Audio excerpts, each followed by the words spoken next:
Olá pessoal, tudo bem com vocês? Sejam todos bem-vindos a mais uma aula de matemática aqui no 7º ano. Eu sou o professor Mário André, professor de matemática aqui no Centro de Mídias, e vamos verificar o assunto desta aula. Nós temos então a aula de número 72, objeto de conhecimento, pesquisa amostral e pesquisa censitária, planejamento de pesquisa, coleta e organização de dados, construção de tabelas e gráficos e interpretação das informações, detalhamento, séries estatísticas, tabelas, tipos de tabela e distribuição de frequência, ok? Então, dito tudo isto, vamos dar início à nossa aula.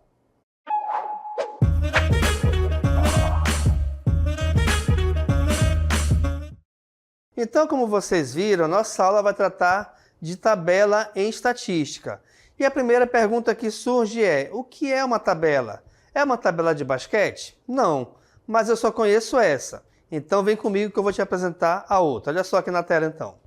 O que é uma tabela? A tabela é uma ferramenta utilizada para organizar dados em linhas e colunas e permitir uma melhor visualização das informações que estão sendo apresentadas.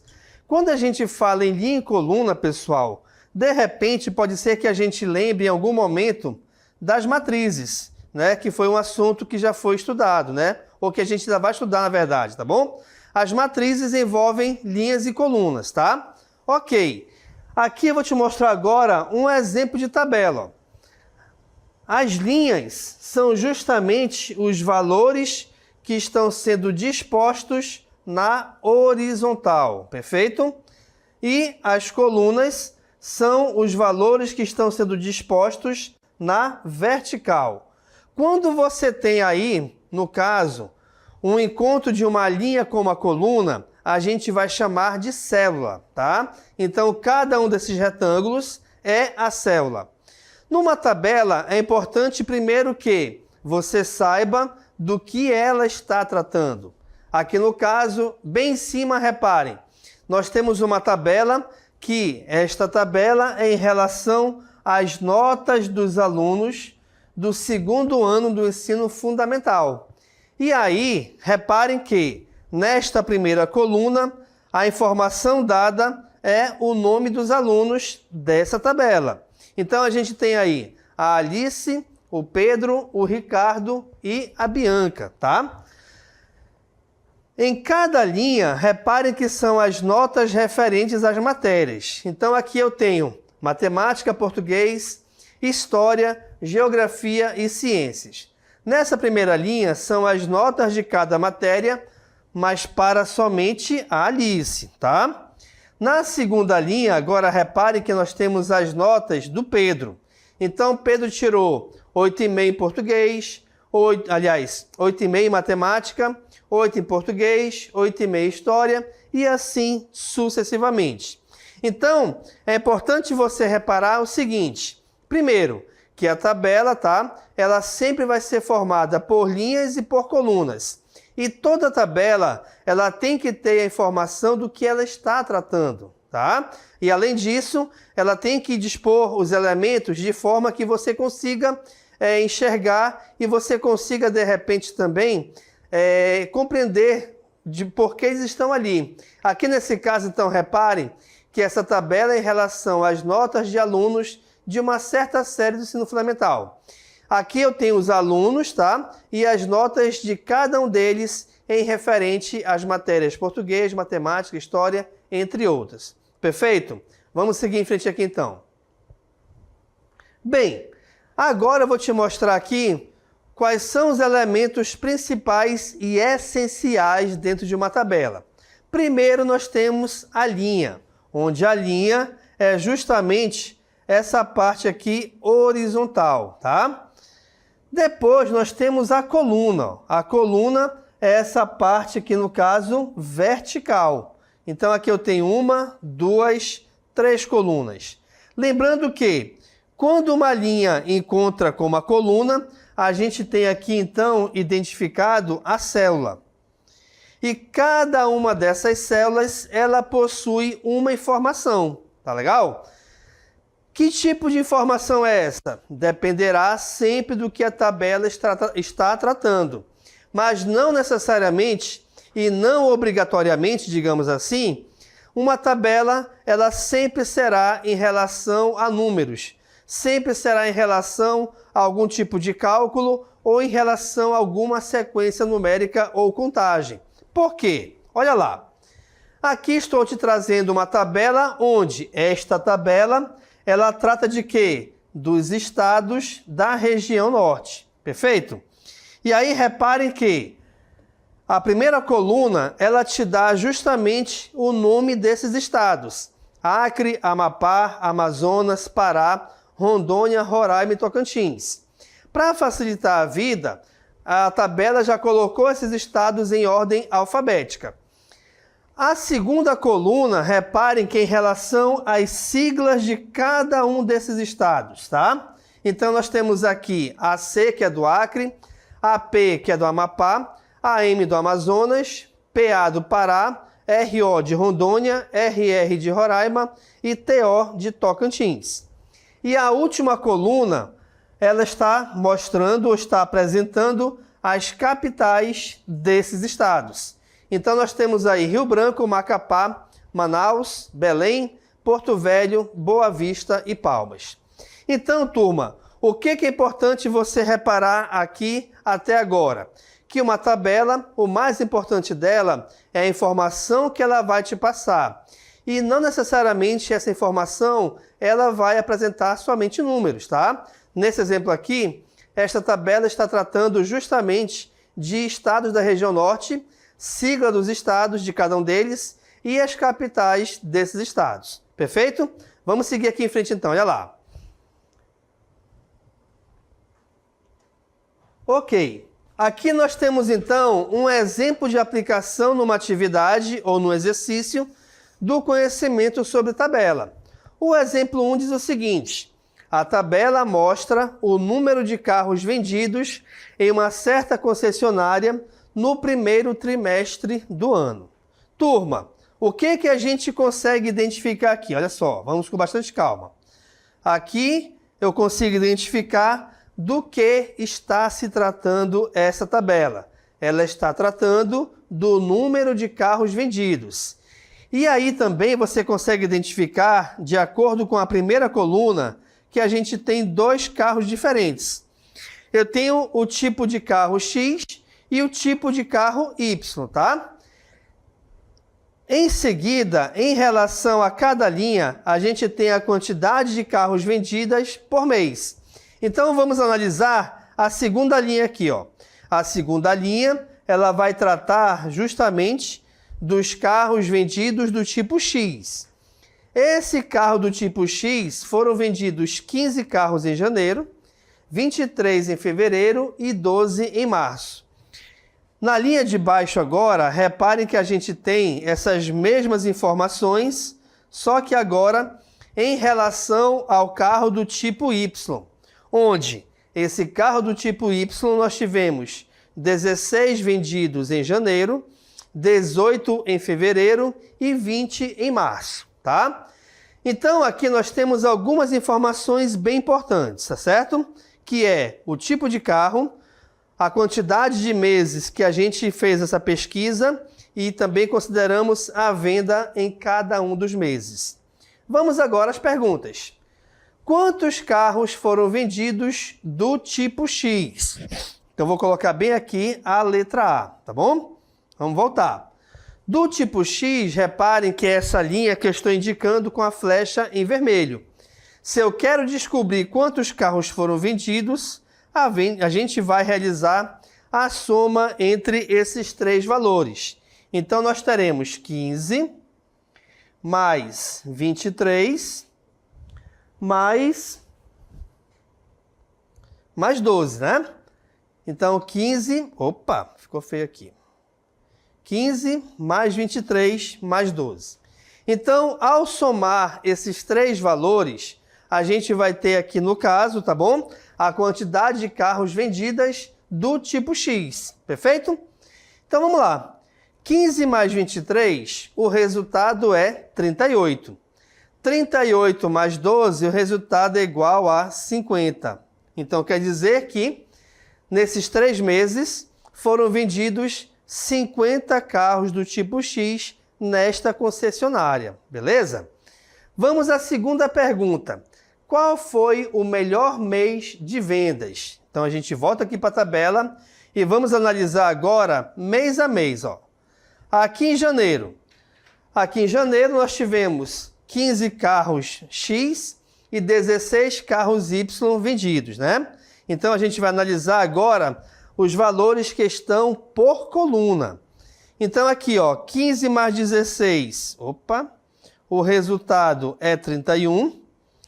23 mais 18, o resultado é 41. E 12 mais 20, o resultado é 32. E aí, analisando esses valores, em qual mês nós tivemos um maior número de vendas? Logicamente, foi em fevereiro. Então, o melhor mês de vendas aqui foi fevereiro, tá? Vou colocar bem aqui, olha lá, então, fevereiro. Quantos carros foram vendidos do tipo Y? Para a gente encontrar essa quantidade, a gente vai fazer a mesma coisa que fizemos na letra A. Ou seja, vamos somar os valores em relação a Y, que são justamente os valores numéricos que estão na linha onde eu indiquei com a flecha azul. Então, eu vou pegar 16 mais 18 mais 20. Onde 16 mais 18, o resultado é 34. 34 mais 20, a resposta é 54. Então, quer dizer que foram vendidos 54 carros do tipo Y. E aí a gente consegue analisar também que, em relação a esse trimestre, janeiro, fevereiro e março, não é isso? A gente tem uma quantidade de carros Y maior vendidas em relação à quantidade de carros X, tá bom? Vamos a mais um exemplo aqui, olha lá. Uma casa de lanches faz a promoção do dia, mostrada no quadro a seguir. Está aqui o quadro a seguir, tá aqui embaixo. Sabendo que Dora, comprou um produto de cada um que aparece na tabela, quanto ela pagou pela compra? Então, a gente consegue reparar que essa tabela, ela mostra produtos e o seu preço. Então, a gente tem o sanduíche, que custa R$ 5,48. Voltando aqui. Nós temos um refrigerante que custa R$ 1,43. Essa questão é bem antiga, né? Só pelo preço. Nós temos um biscoito que custa 77 centavos. E nós temos aqui um suco que custa R$ 2,17. Se ela comprou um de cada, a gente tem que pegar os preços individuais e calcular a soma entre eles, tá bom? Foi o que eu fiz. Agora vamos lá. Somando aqui, aliás, realizando a soma dos valores decimais. Não se esqueçam que quando você realiza a soma entre valores decimais, você tem que colocar vírgula embaixo de vírgula. 8 mais 3 é 11, 11 mais 7 é 18, 18 mais 7 é 25, sobe 2, fica o 5. 2 mais 4 é 6, 6 e 4, 10, 10 e 7, 17, com mais 1, 18. Coloca vírgula, sobe 1. 1 mais 5, 6, 6 e 1, 7, 7 e 2, 9. Ou seja, ela pagou por essa compra um total de R$ 9,85. Bem, o que a gente consegue reparar aqui até agora com esses exemplos, tá? Que as tabelas, tá? Os valores que eu estou colocando nessas tabelas, eles são valores individuais. Então, a gente reparou agora há pouco na tabela em relação à nota dos alunos. Cada nota foi referente, aliás, a uma matéria diferente. Aqui nesse exemplo, a gente está colocando, né, o valor referente, o preço, aliás, de cada um dos produtos. E na questão anterior, a gente viu a quantidade de vendas de cada tipo de carro em um determinado mês. Só que agora eu vou te mostrar um outro tipo de tabela. Vem comigo na tela. A gente tem aqui a distribuição de frequências. O que isso quer dizer? Esse tipo de tabela é importante a gente trabalhar com ele quando a gente tiver uma quantidade muito grande de um mesmo tipo de valor. Por exemplo, essa tabela é em relação à nota dos alunos, tá?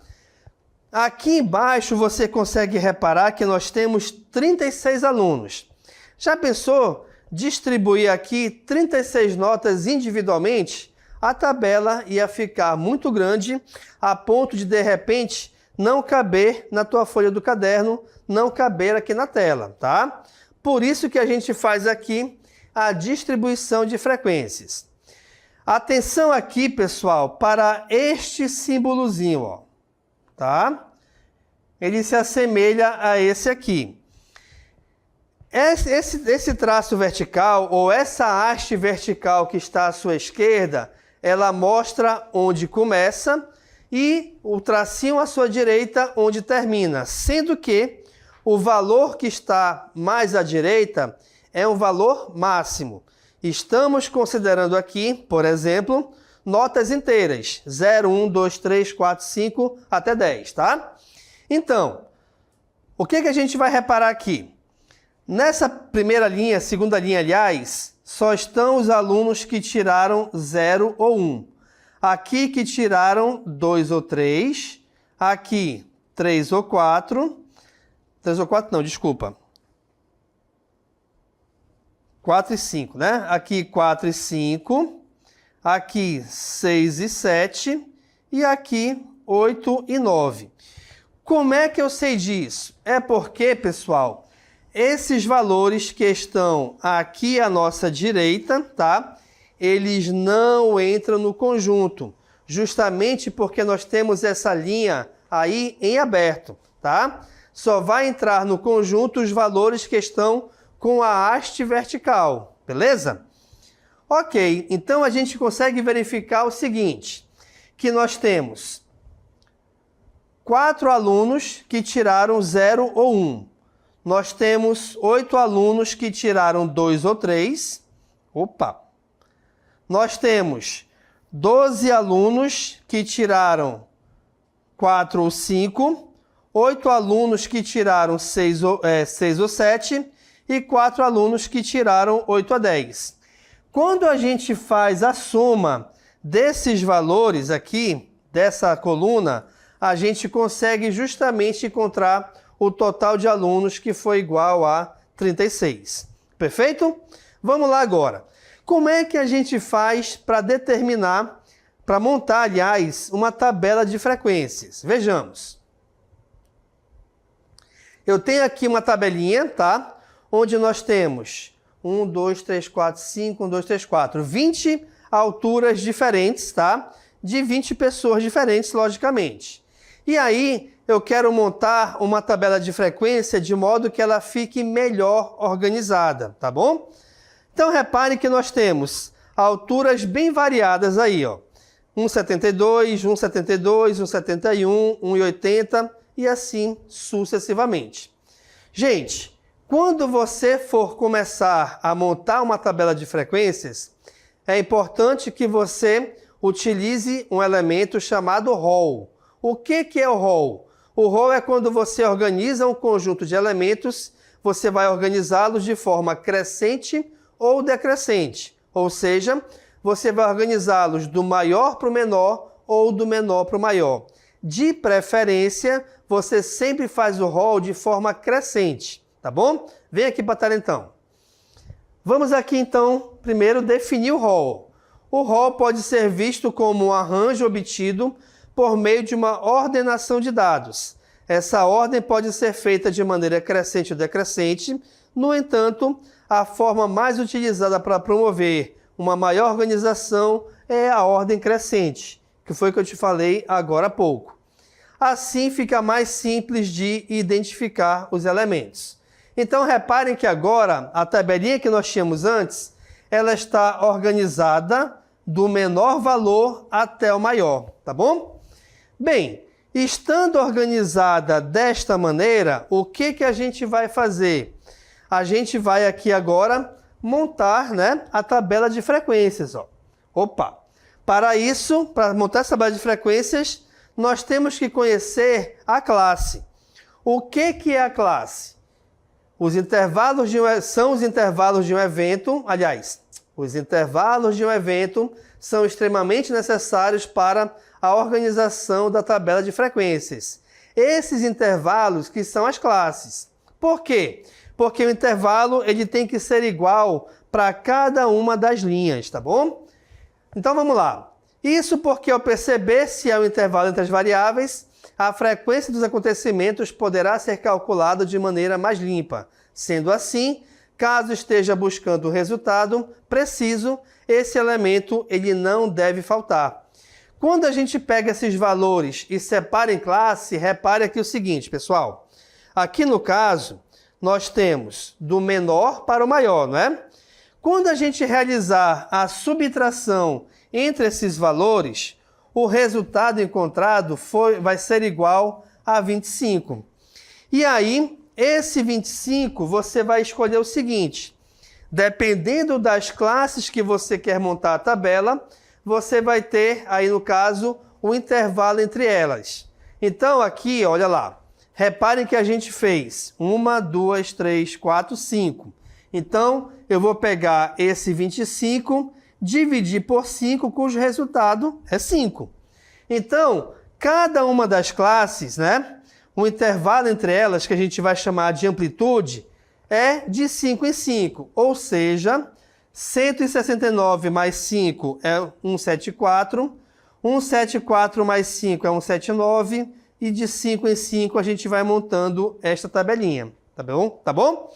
Então aqui a gente definiu a quantidade de classes e nós definimos também a amplitude em cada uma dessas classes.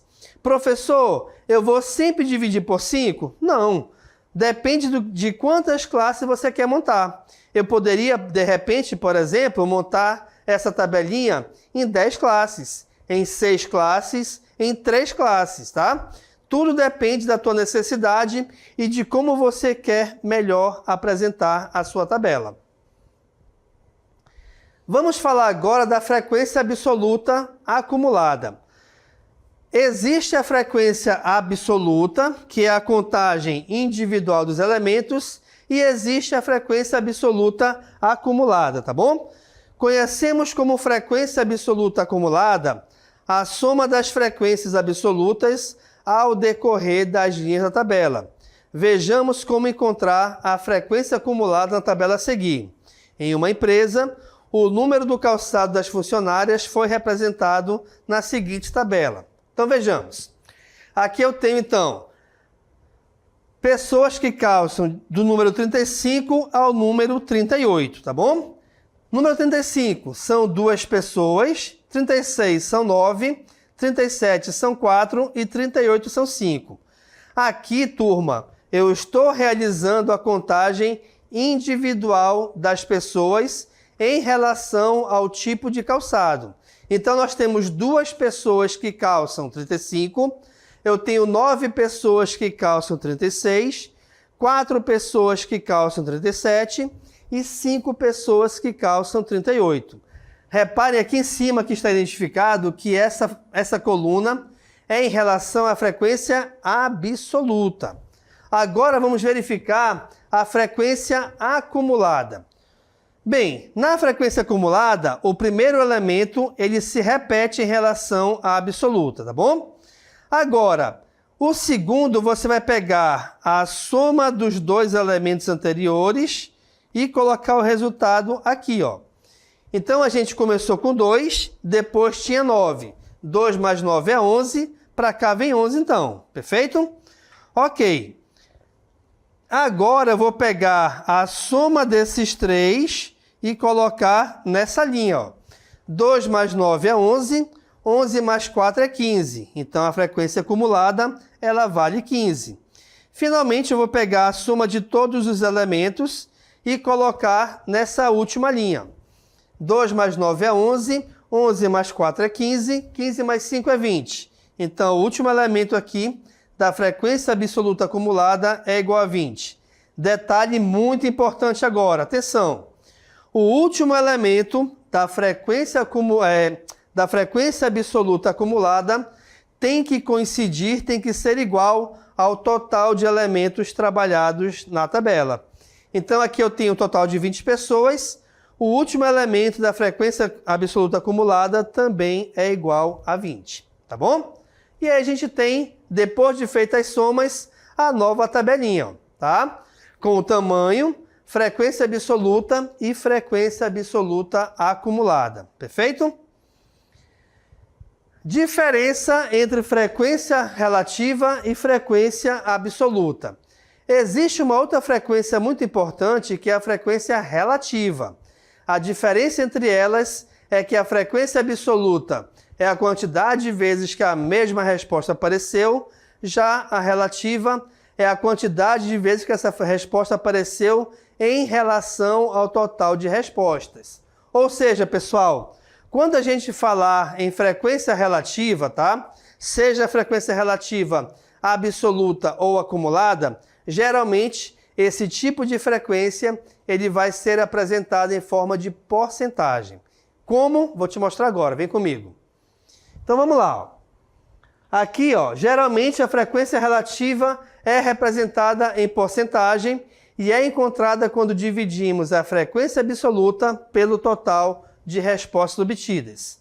Aqui na tabela, ó, nós temos aqui então a preferência por certas cores, preta, branca, azul, vermelha, pontinho, pontinho, pontinho. Aqui eu tenho a quantidade absoluta ou a frequência absoluta, tá? Dessas pessoas que preferem um certo tipo de cor.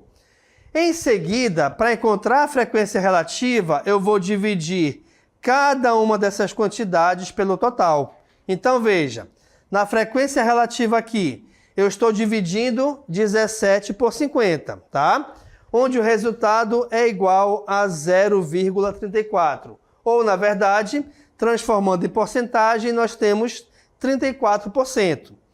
Por exemplo, agora, na cor vermelha, eu tenho 7 pessoas divididas por um total de 50. Ao dividirmos 7 por 50, a gente vai encontrar 0,14, ou seja, em porcentagem, isso vale 14%. Vamos agora então a mais um exemplo. Em certa eleição municipal foram obtidos os seguintes resultados. A porcentagem dos votos, né? Nós temos aqui 3 candidatos. O candidato A recebeu 26%, o candidato B recebeu 24% e o candidato C recebeu 22%. Na terceira coluna, a gente tem a quantidade absoluta desses votos. Reparem que a tabela ela não apresenta essa quantidade para nenhum dos candidatos, mas apresenta a quantidade para os candidatos que votaram em nulo ou em branco. A questão quer saber o seguinte: o número de votos pelo candidato vencedor foi... Opa, vamos lá. O candidato vencedor, logicamente, foi o que recebeu a maior porcentagem de votos. Então, nós já sabemos que o vencedor foi o candidato A. Pessoal, a porcentagem do total de votos, tá? Se é total, ela sempre tem que ser igual a 100%. Então, vejamos. 26 mais 24 é 50. 50 mais 22 é 72. 72 para 100 faltam 28. Então, nós já sabemos que 28% votaram em nulo e em branco. E esses 28% representam o total de 196. Então, aqui a gente vai fazer o seguinte, ó. 28%, aliás, 28% equivale a 196. E eu quero encontrar a porcentagem do candidato A, que vale 26%, tá bom? E aí eu vou chamar aqui de X. Nesse caso, então, a gente vai calcular a proporção multiplicando em diagonal. Então, veja, 28x é igual a 196 vezes 26. Eu vou, aqui no caso, utilizar a multiplicação sem multiplicar. Por quê? Olha lá. 196 por 26 sobre 28. Porque aqui nesse caso, turma, a gente pode dividir ou simplificar o 196 por 28, onde a gente vai ter um resultado igual a 7. Então aqui, ó, x vai ser igual, aqui estou simplificando 196 por 28, que dá 7. Sendo assim, então, o x vai ser igual a 7 vezes 26, tá? Onde esse resultado é igual a 182, que é justamente a nossa resposta. Quer dizer, então, que o candidato A, que foi o vencedor, ele conseguiu um total de 182 votos. Perfeito, pessoal? Então, aqui com esse exercício, a gente vai finalizando a nossa aula. Espero que vocês tenham compreendido tudo que eu ensinei aqui sobre tabela e frequências, tá? Obrigado pela atenção e a gente se encontra numa próxima oportunidade. Tchau, tchau.